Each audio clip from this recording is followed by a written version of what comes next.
on late game team fights, getting to late game team fights against SKT without being in a huge hole, that's the hard part. That's right, so here we go. Picks and bans for game number 1 between SKTelecom and Samsung. The Nidalee and the Azir being banned right away. I think one of the most interesting things to me is that so far in their 3 matches, SKTelecom has not had to have a lot of very champion picks. They've almost shown nothing though. You look at Faker, first 4 games of the season, Azir every time. You look at Bang, the first 4 games of the season, Ezreal every time. They very much went for very similar picks to what they were playing previous patches at MSI and didn't have to show anything and looked good doing it. Now we did see the Anivia from Faker. He had the counter for the Vladimir meta. Let's see if he has any more counters, because it's going to be so interesting to track these 2 mid laners who right now are 1 and 2 for me in the league. Yeah, pretty heavy mid lane bans already. Just that Nidalee in the jungle. Other than that, Victor, Azir, Ryze banned out. And what's SKTelecom going to do for their final ban? That Vlad might be a contested pick, even though neither team has played it so far this season. SKT, usually with Bengi in the lineup, are forced to ban junglers. They ban no junglers. This has been a team that's banned basically Nidalee, Kindred every game, and maybe we're moving to a world where that's less necessary in 6.11, but on this patch, on 6.10, notable that for now, only the Nidalee ban comes through, so Kindred is available. Sivir is the last ban, and so it's going to be a first pick Kindred going over to Bengi. But for SKTelecom, for Bengi in particular. Yeah, well, I mean, this guy has kind of reinvented himself a little bit after taking that time off. Went in the hyperbaric time chamber and came out perhaps Super Saiyan Bengi, and he's already had one of the longest and most successful careers of anybody in League of Legends history. But the real question is, can Bengi build a Sightstone on Kindred? That's the question that... Maybe. Look, and of course he wasn't building Sightstone on Graves, but the big story about his Graves was very vision denial focused. He was very much different from, say, Peanut on a champion like that, so his playstyle doesn't necessarily lend itself to Kindred, so it's going to be super surprising to see how he does on a more mechanically demanding champion like Kindred. Yeah. So Echo and Braum, the first 2 picks over for Samsung. Wraith has played that Braum 3 times this season. And, well, I mean, we've seen the Vel'Koz before from Faker, but that'd be an early pick, and it'd be a bit of a surprise. I think Maokai seems like a logical lock-in, but Thresh, that's something I was not expecting if they do decide to go for it. The Karma makes a lot more sense. Would be a flex pick as well. Yeah. Expected to go to Wolf in the support role just because Samsung probably going to have the last pick for Crown in the mid lane. They've already committed to their top laner, so expecting there to be heavy focus on getting that beneficial mid lane matchup. When you see Karma already, there's going to be alarm bells about whether this is going to be a mid lane or a support Karma. With the Sivir banned, though, I think you need to take that Ezreal away, and Samsung knows that. I mean, Ezreal's been Bang's most played champion so far this season. You don't want to give SKT the high damage poking Karma Ezreal lane, so Samsung takes it away along with the Elise. It's been Ashe and Ezreal mainly for Ruler. Basically every time he sees a Lucian first pick, he'll just answer with Ezreal in a later rotation. He's going to take the Ezreal as a blocker pick. Bang has been doing this as well. Ezreal priority shot up during the Champions Finals last season as people realized the safety of Ezreal was very important in a meta that was all about teleport flanking. Action onto SKT. What is the mid lane pick going to be? That's the interesting thing for me. Caster Tribute rotation going for Bang's hovers. Now, Wolf has played that Nami a couple times, so that wouldn't be too surprising. Although it would be maybe a little bit surprising to see Faker take the Karma, but he can certainly do work with that. Worth noting that Faker's Karma was one of the reasons the team struggled towards the end of the regular season last season. I think they had some issues, and Faker was overextending like crazy on this pick, and we see Jhin locked in. Interesting. Yeah, Jhin and Nami. So it's good that they have some disengage for that Jhin, and Faker also can help keep that safe. But interesting team comp for SKTelecom. This is the first Jhin we've seen from them this season. It's definitely not been a staple pick of Bang. It's been more of a praise special. He played it plenty of times on the Tigers, and other AD carries have messed around with it. Well, the Varus for Crown would certainly make this a very strong comp for Samsung as well. I mean, Varus can just sit back and line wave clear very, very safely, so it wouldn't be a bad draft. It feels like Jin's strength in a team fight is related to how powerful his frontline is, and Maokai obviously will do a great job contributing to that. They don't really have any other frontliners though, so there is always that world where Jhin is not able to get a lot of damage out. It's not a consistent damage AD carry. Ezreal, from his range, can always put out relevant damage. It's more difficult for Jhin to pull that off. Waiting for Samsung to settle on that mid lane pick, though. Well, looks like they're going to let the Varus be locked in. And so I would say pretty strong, pretty standard composition for Samsung, but something a bit more experimental than we're used to coming out of SKTelecom. Intriguing. the first time they've been forced to go somewhere different. The Anivia mid was very good showing in the last series against the double sustain mage of the Vlad and the Swain, but this is, again, something very different. It's not a comp they've had to pull off this season, and Samsung do have a lot of options in the mid game if they can get the pressure advantage, as you'd expect, around the Echo. We know the duo of Varus and Ezreal put out so much poke under turrets, and the wave play is decent for SKT, but it's not outstanding. Yeah. We'll see. I mean, just so many questions about SKT's comp. You know, are they able to play these champions, especially Bang on that Jhin? It's going to be cool to see. Faker's yawning, though. He's clearly not worried going into this one. That's Faker, though. Big story for SKT is, can they put QV behind? Because if Echo isn't a frontliner, it's worth knowing that Samsung want to peel back for this Varus and Ezreal. They're going to very much be a disengaged comp. They won't really be able to get on top of Jhin. And if Jhin is exploding the front line, he's going to be in a really good spot to carry the game. That's right. So Samsung versus SKTelecom, the two unbeaten teams here in LCK Summer, going at it in this best of 3 to cap off what's been a great week of League of Legends here on OGN. Thank you guys so much for watching. And I'm ready. Papa Smithy, are you ready? I cannot think of anything I want to see more than the Bengi Kindred. Oh yeah, well, I'm ready for a lot of stuff in this game, man. Let's do it. SKTelecom versus Samsung. Game number 1 of this best of 3. Who takes the early lead? Let's find out.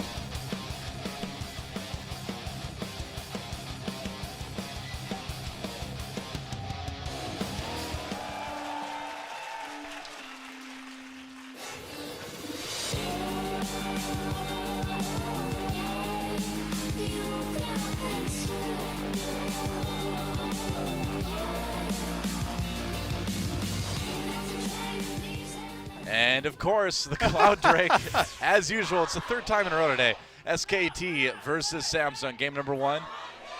The cheers come out from the crowd, and we are on the rift. So, on my monitor, I could see a 5-man invade from Samsung. They poked out Bengi a little bit. They want to get vision around the blue side of SKT. Wow, okay. And we have not seen a lot of aggressive invades, really, in this meta. So, already something a little bit unexpected from Samsung. SKTelecom responding with some deep wards. They really want to spot that lane swap, don't they? Yeah, both teams seem to be really invested in spotting the lane swap. Makes sense. Neither of the duos lane particularly powerfully. I'd probably give the slight advantage to the Jhin and Nami.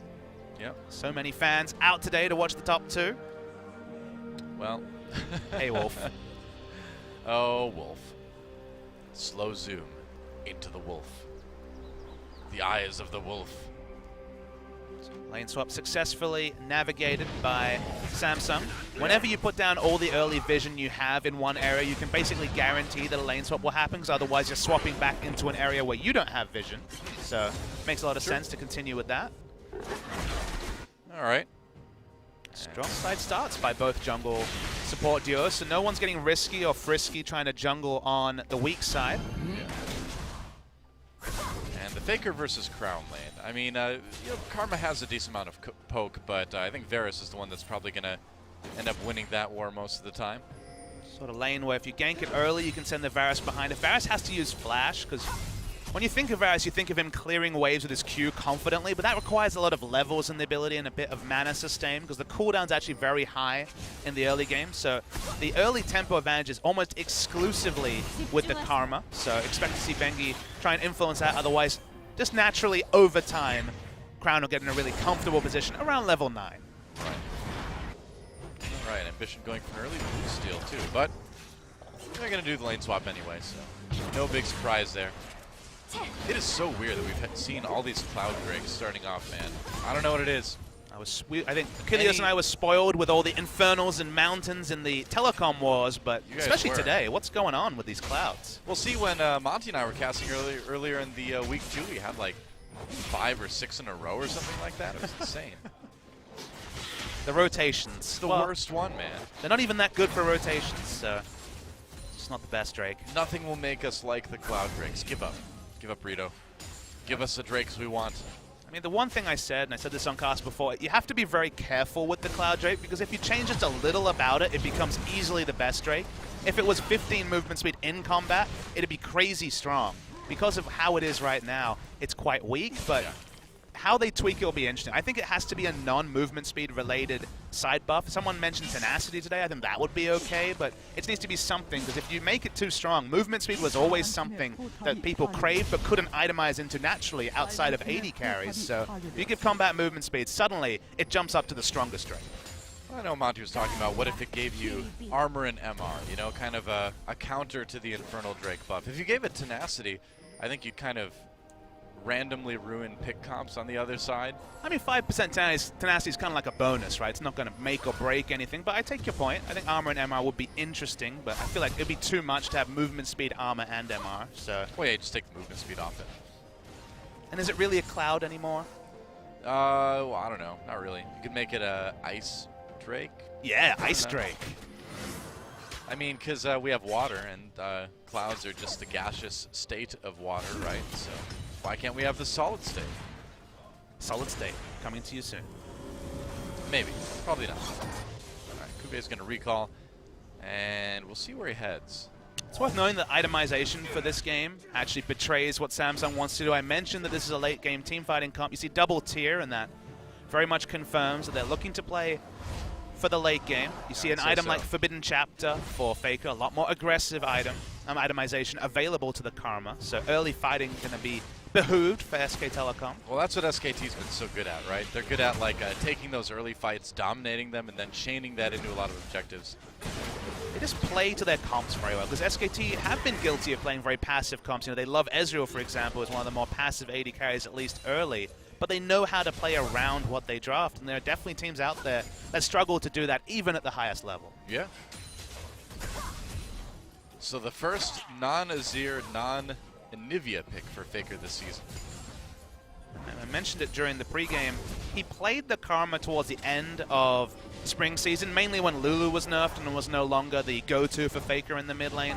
Right. And he really struggled in some games because Karma is less survivable than a pick like Lulu, who really needs to position very aggressively to get poke in. Famously in the late game, you put AP on Karma, and it only really helps her utility because the way her Q works, it can be blocked by the first target, which is usually a tank that kind of shrugs off the damage.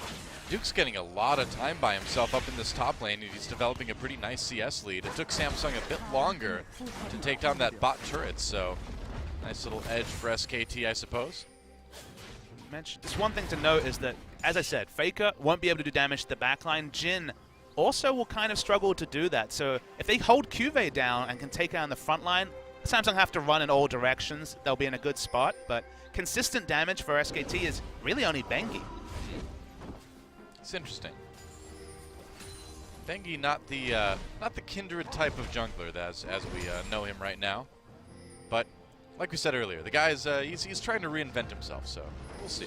I mean, if he can pull off the Kindred, then you have to be pretty confident for him moving forward. Kindred does see some nerfs on the later patches, but one of the main reasons he was taken out of the lineup was indeed his struggles with the meta, and meta was already shifting towards him. Kindred would cap it off. Yep. Ooh, maybe a play onto Cuvée here. He's recalling. Can Bang stop it? I don't think so. I think he's going to get out. Could have gone for an optimistic W, but didn't choose to. Why not? So does SKT... They could, I guess, but I mean, it's Cloud Drake. It's just not very high priority. Look at the inventory for Ruler. It's just so depressing. Triple mana crystal items. I mean, obviously, Iceborne Gauntlet is where he's going, but there's literally no power in his build whatsoever. Hey, man, he's got a Doran's Blade. He does. That's some damage. He's got a pink ward. He can fight for vision. Exactly. That's right. Forget the hammer from Bang. It's not important. It's all about mana crystals. Where the hammer goes, as you mentioned, the Caulfield's hammer will be interesting. A lot of a lot of Jhin players, as Wraith doesn't meet quite with Bengi in the jungle, but a lot of Jhin players have been moving towards Yoma's Ghostblade as a first pickup. Arrow from KT has been doing that a lot. Would be a lot of early power versus, as we mentioned, a lot of delayed power in all the mana crystals for Ruler. This is a pretty extreme lane swap coming in right now. Teleport coming in. Yep. Cuvée teleporting back up to that lane, but the turret's already taken about half of its health and damage. I mean, Cuvé's just kind of been walking around trying to meet and push waves together, because as you mentioned, the CS advantage when it comes to the top lane is already pretty severe between Duke and Cuvée. Yeah. And you don't really want to give that Maokai and powerful head start like that. Again, Duke this season, obviously 6-0, but 18-3-40 is his KDA, 19.3, and a kill score of 18-3 lets you know that he's really been on top of things. Hasn't played a lot of Maokai, though. He's been mostly playing the Echo and Trundle. Very true. Swain looked pretty good from him in last series as well. You know, the other thing to consider, too, is that this is letting Bang actually get a lot of CS on his own in that bot lane, too. So both the AD carry and the top lane are kind of benefiting from this lane swap so far. Bang a little bit less so, but still. I mean, when you draft a comp like this, like Samsung has, you kind of have to get the most out of what you've picked. You've picked a lot of weak lanes in the early game. You've picked a lot of scaling, so losing CS on your top lane isn't really the biggest hole to be in. It's not the biggest sacrifice to have to make. So all things considered, things going pretty well from a Samsung perspective. It's when they start losing dragons, it's when they start losing turrets and a big lead opens up for SKT in the mid game. That'll be panic stations. But for now, so far so good. Well, SKT's got the best dragon control in the league right now. So if I were Samsung, I would be a little bit worried about that stat. Yeah, some of the stats are that Samsung has the highest first dragon rate at 75%, SKT just a little bit behind at 67. Interesting stat to me is that the Baron control from SKT, in their 6 games, they have never lost a Baron. They have 100% Baron control, which lets you know how they've been doing. Samsung, by comparison, are at 60%, so that's enough for them to be third, but SKT... Oh, flash engage. Yeah, Duke moves on to Ruler here. Wolf and Bang are right there. Bang trying to lay down the damage with that Jhin. Duke may have bit off more than he could chew, and first blood goes over to Ruler. SKT trying to get a bit of revenge now as Faker comes in with his teleport. Gets slowed down by Wraith, though. Ambition flashes, and there's the curtain call. Ruler taken out by Bang. There's the snipe. And so they do go 1 for 1, but Bangy over the wall. I don't know if that was a great idea. Goes after Wraith, he does get it. And there is a Kindred ultimate. Lamb's Respite, letting him get the damage down on the Crown. Crown gets the kill in the end, though. Can SKT possibly chase him down? Faker being sped up by Wolf slightly with that passive. Now Faker using the shield, and they get the flash out of Crown. So tons of summoners use on each side. They get the cleanse out of Crown, too. It's a pretty big advantage. SKT really wanted to fight because QV did not have teleport, but in a 5v4 scenario, it's only a single bonus kill to SKTelecom. They're going for more. Things Faker does. Didn't get that kill, but scaring Crown. Let's watch a replay. That was an insane series of events. So it looked super aggressive, but the reason you do this is, once again, QV is freezing in the bottom lane with no teleports. So Ruler and the shot calling from Samsung is strong. They take down the guaranteed member. It's just the fact that Bang is post 6 at this point. Tries to get the snipe with the W, well flashed by Ambition, but the moment one ult bolt hits, Ruler is most certainly dead. Ambition, if he'd tanked that up, would have died as well. So even though it looks like a misplay, but yeah, Wraith tries to walk away, but the last auto registers outside the range of Lamb's Respite. Good timing by Crown to snipe away the kill. No bonuses come through, so honestly, it's pretty even overall, though, because Samsung didn't invest their top laner, who just fight. Crown caught out completely, and there's a kill for Faker. Whoops, Crown moving just a bit too far ahead, and on that Varus with no flash, pretty easy gank for SKTelecom. I think that's going to lead to a Cloud Drake. They have that movement speed from the Karma. They have those earlier power spikes in. 12 minutes is all it takes for SKT to really put the foot on the accelerator, and it's just not a draft from Samsung that can deal with that sort of aggression in the early game. Yeah.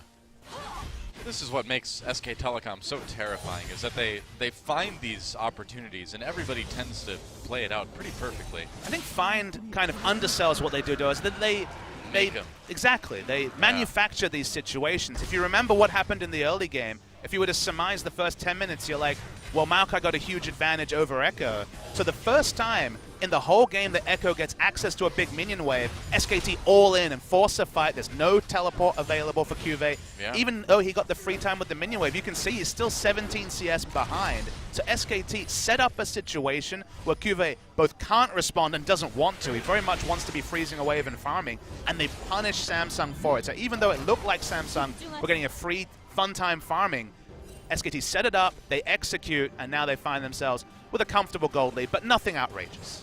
Yeah.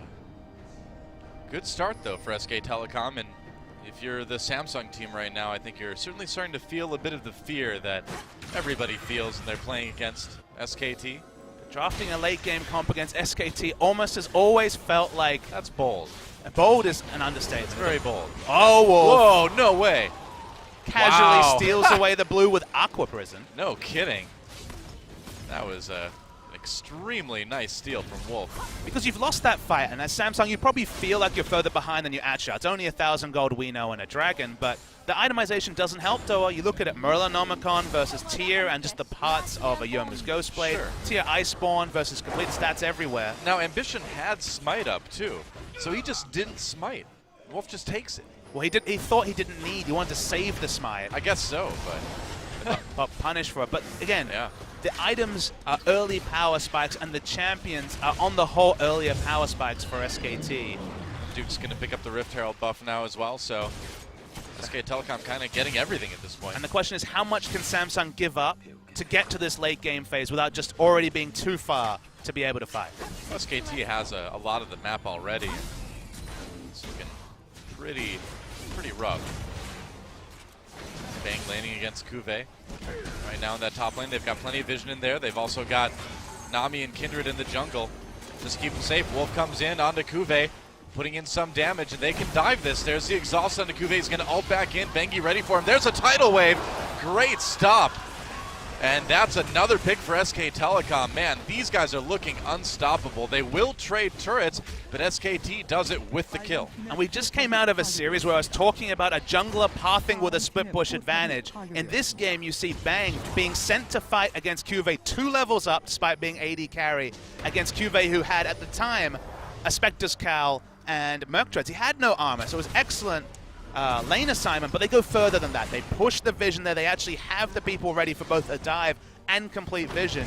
SKT just playing on a different level to Samsung in the first 15 minutes. They really are, and you know, that's the joke. I mean, you and I were joking about this before the cast too. We were like, oh well, all right, it should be a good match, and then we're like, SKT 2-0.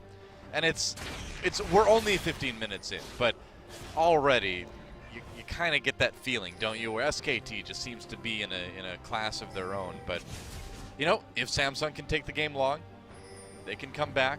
They're not that far behind right now. And again, the comp does peak later in the game. It does, yeah. The reason why you make predictions like that, because I've bet against SKT a lot of times, and I'm not saying... And I understand that, Doa. You definitely have been behooved from supporting SKT from their start in League of Legends, but you look back at the game Samsung has played, they've looked very good in team fights in the late game, but they've definitely made some mistakes. Their Fiora play, for example, their split push play hasn't been the cleanest. They've kind of struggled with that, even though they've picked up 2 victories out of asking, and SKT have looked flawless in their 6 wins. So you have to go with weight of results, and the weight of results, both historically and this season, are with SKTelecom T1. Yeah, 2 minutes till the next dragon. SKTelecom going to take out this mid lane, or bottom lane rather, tier 2 very quickly. Can they get back to defend theirs though? It doesn't look like it. So every time they've taken a turret, they've traded with Samsung, but do you think this kind of accelerates the game in a way that Samsung doesn't really want to have happen? See, I don't necessarily think so. It's up in the mid lane.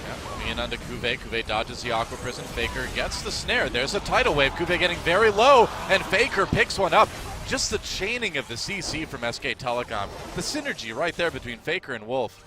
This team is incredible. And to respond to your previous point, trading objectives when you're behind and trading objectives when you need to hit gold values to be able to be relevant is actually good for Samsung if it's a 1-for-1 trade. Sure. But it's the bonuses. It's the turret dive in top. It's now getting Cuvée down in mid. I said that Samsung need Cuvée to be strong, and he's the one that's been held down the most. Still only has magic, which is still building towards the Iceborne Gauntlet.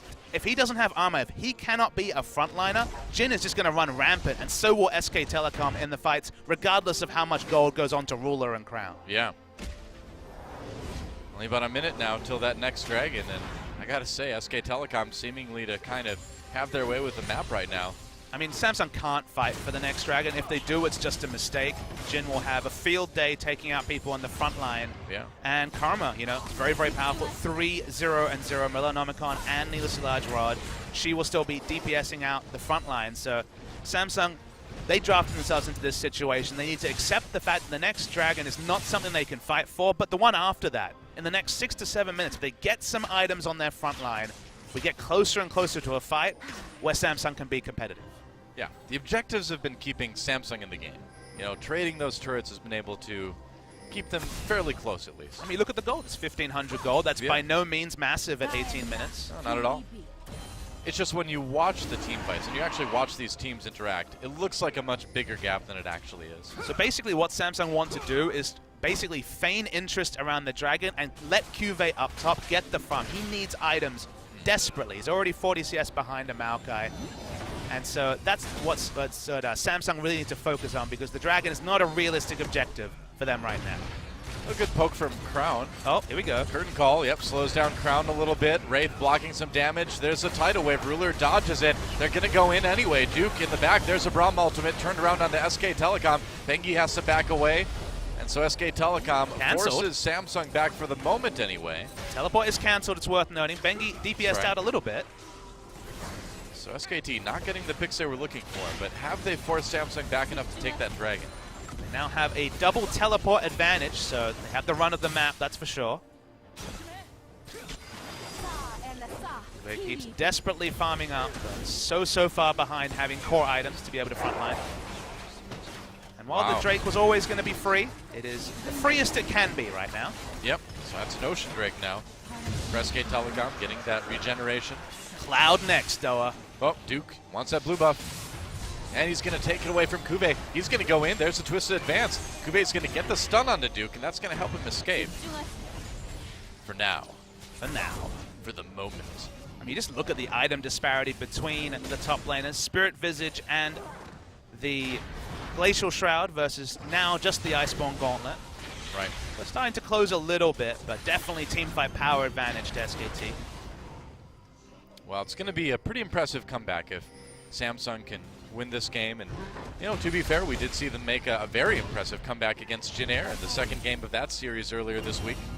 Worth knowing that no one is going to be tanky outside of Duke. Duke does have the CS advantage. Duke is way ahead, but he is the only tank. So in a world where Duke isn't at a fight, if his teleport is down, for example, then you can definitely get poked out by Crown, who's piling on the AD at this point.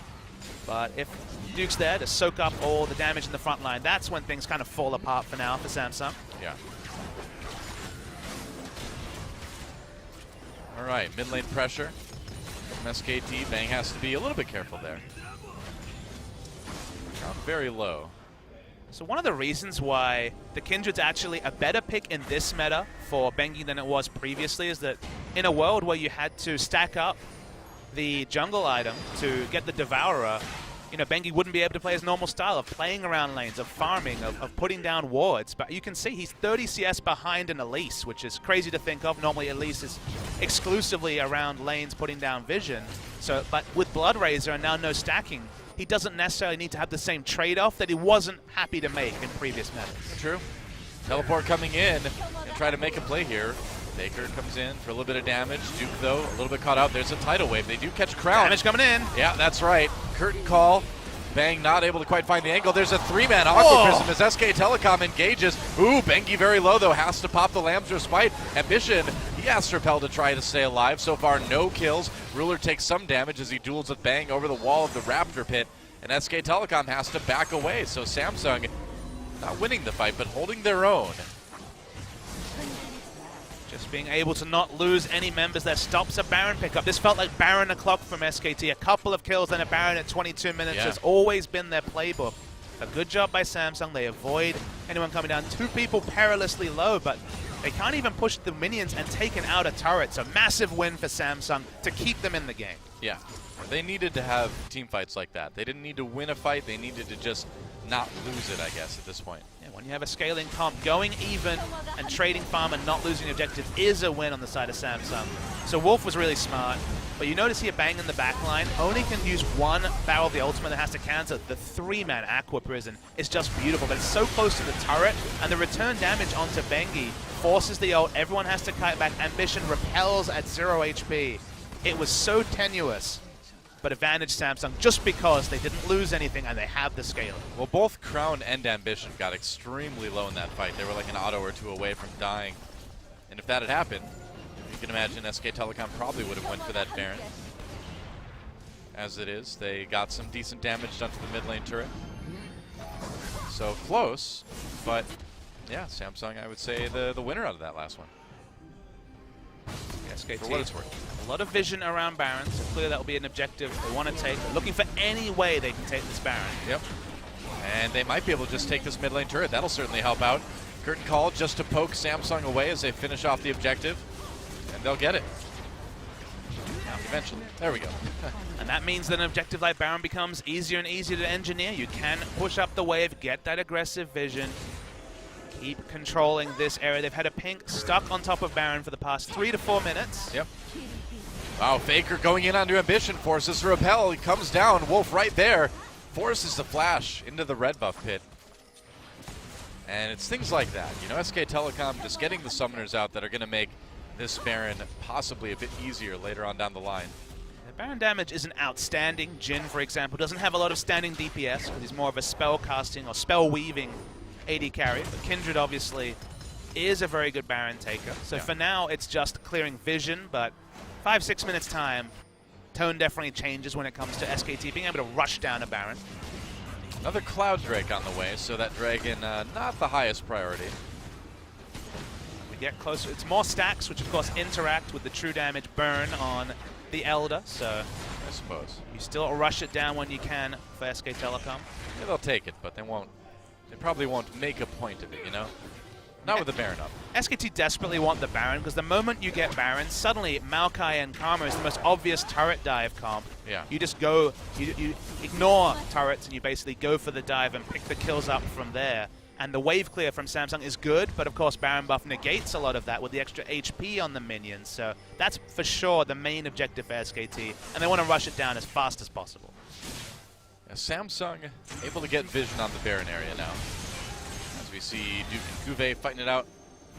Bot lane. I gotta wonder though, when is Samsung, or rather when is SKT gonna come back and grab that vision around Baron again? And the fights will still be very competitive. This is where the item builds have started to take form for Samsung. We've already seen there's fights where if Duke is not the one in the front line, you know, Bengi, for example, does explode very quickly. The rest of the members are very squishy. So there is a fight that Samsung can win at this point. They just don't really have the map pressure to get down. Ambition's caught. Whoa, he is indeed. Chains of Corruption come in to try to delay that Ambition. Oh, they do take out Nami. Nice true shot barrage from Ruler. Ambition, meanwhile, has to run away. Very low health. Yep, teleport coming in behind SKTelecom. Faker may be in trouble here. Bengi, though, ready to jump right on Kuve as he comes in. Bang with the curtain call. Wraith blocking the damage on that Brown. Great job there. Duke very low, needs to be careful, stays alive. Do the Lamb's Respite. Wraith takes one more hit from Bang as he comes in. So many low health members of Samsung, but here comes Kuve back with full health again. And SKTelecom, they have to back away. Samsung have team fought so well this season. They're so smart at kiting back, having the terrain help them out. No one dies once again. Close but no cigar for SKT, and in fact, they lose a member. Yeah, they do. Now Ruler looking really good on that Ezreal again. They do pick up that Cloud Drake, so they'll be moving a bit quicker out of combat anyway. Ooh, Faker needs to be careful. There's a cocoon onto him. He's going to try to get out of it. Ambition taking a lot of damage. Been able to escape. But Ruler comes in for the snipe on Faker. This rookie is so good. And now SKTelecom, they may have let Samsung stay in this game a little bit too long. Faker dies with his flash up. This, unfortunately, is his tendency on Karma. You know how strong Karma is at poking if you can get in that spot, if you can weave in the Q, but you also open yourself up to damage, and that's all Faker managed to do in that scenario. Yeah. 20 seconds until he's back, and Samsung in a great position to go for this mid lane turret. Wraith has been doing a great job on this Braum, blocking a lot of damage from Jhin. There's a chains onto Bengi. They land the long-range cocoon, but Bang just has to pop that ultimate to zone. Wolf throws down the tidal wave. Maybe they've caught Wraith here. Duke comes in, gets the arcane smash. Looks like Wraith may go down or not. Flashes away, still alive. Bengi trying to get the damage on that Kindred. Here comes Bang now. The shield again from Wraith doing so much work. He finally dies, and SKTelecom finally pushes through a double kill for Faker as he goes deep, maybe a bit too deep. Who am I kidding, though? It's Faker. He's got the shield. He wraps up Ambition, and there's another snipe from Bang. SKTelecom, just when you thought they were in trouble, comes back with a near ace over Samsung. And you just see the value they got out of taking the outer mid lane turret. They got that deep ward in. Faker to teleport so aggressively into the chunked out back line. from SKT. It looked crazy because you remember at this point that a lot of people are being DPS'd out. Yeah. And SKT had very low health bars, but they keep pursuing, they keep chasing. Like, how are they going to do this? They only have the Maokai CC. But Faker was able to teleport right into the backline. There he is. That's what happens when you get an outer mid lane tower. That's why everyone fights for it, why we see those ARAM wars. And from there, the movement speed from Faker, the burst as well. His aggression has never been called into question, wow. and they profit immensely from those picks. And just look at this, between two turrets, getting hit, Ambition with more health, knows his cooldowns, gets the shield, help Bang pick up the kill, and man, this has been a great game so far. Samsung's been playing really well too, but SKTelecom may just have enough now. They're 6,000 gold ahead.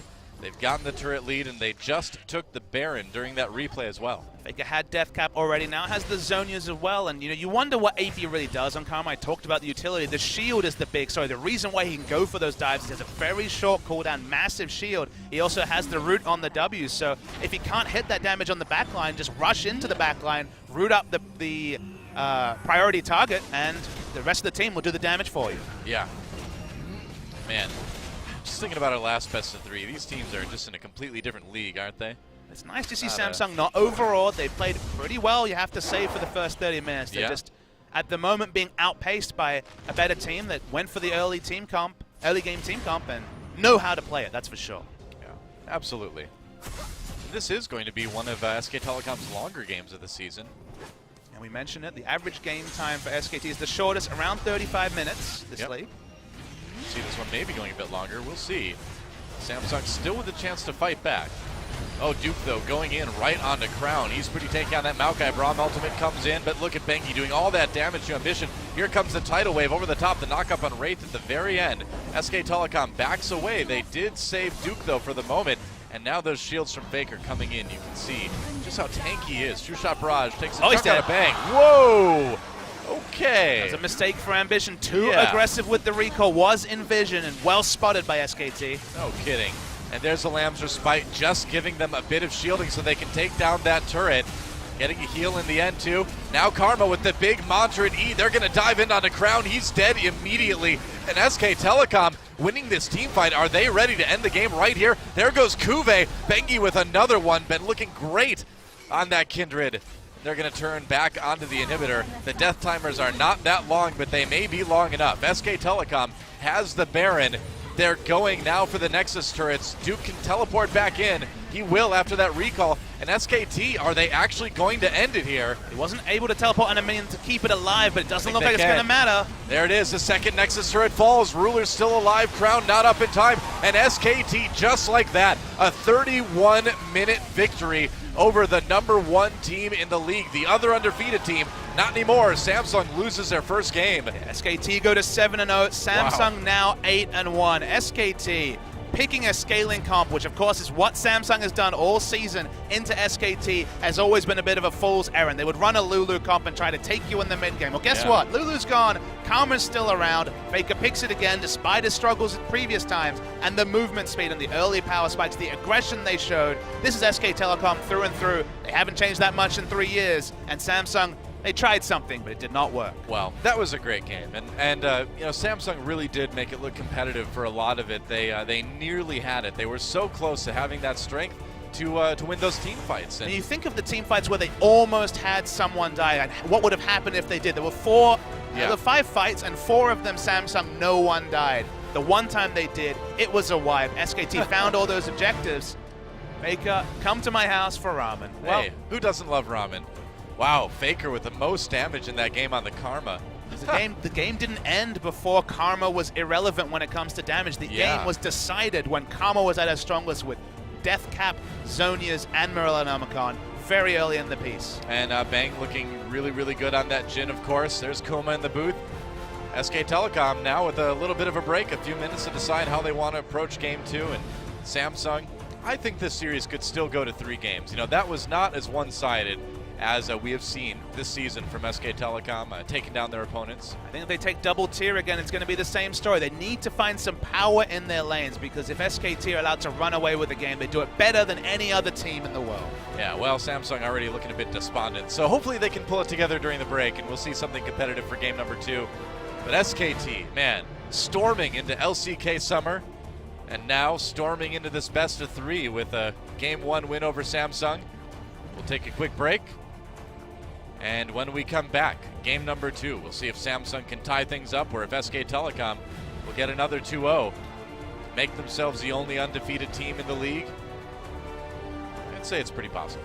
Samsung have definitely been the most difficult opposition for them, and so far, SKT's had their measure. They really have. They really have. And it's cool. A lot of cool stuff to come, guys. Don't go anywhere. We'll be back with Game 2 right after this. LCK Summer on OGN. Don't miss it.